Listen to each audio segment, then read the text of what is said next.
अस्सलाम वालेकुम मेरी शहज़ादियों। मावे वाली गुड़ की रोटी चैनल पर फर्स्ट टाइम आए तो सब्सक्राइब करना मत भूलें।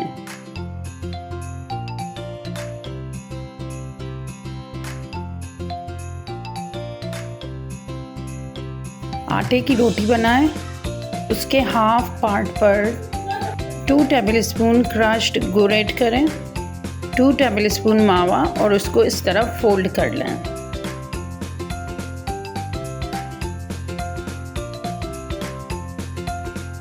देन आप उसे हल्की आंच पर सेकें बगैर घी के। जब दोनों साइड से सिक जाए फिर 2 टेबलस्पून घी ऐड करें और अच्छी तरह पकाएं लाल होने तक। मावे वाली गुड़ की रोटी रेडी है। देन दूसरी रोटी बनाएंगे आप। उसमें गुड़ के साथ आप उसमें घर में मौजूद दूध की मलाई ऐड करेंगे या चाहे तो क्रीम ऐड कर सकते हैं और इसी तरह फोल्ड करें। पहले बगैर ऑयल के फ्राई करेंगे, फिर 2 टेबलस्पून प्योर घी ऐड करेंगे और अगेन उसे पकाएं।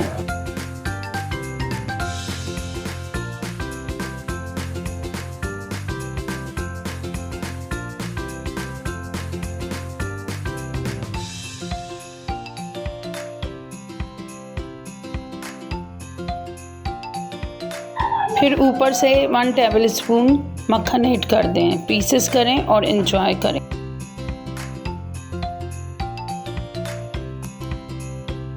अल्लाह हाफ़िज़ मेरी शहज़ादियों।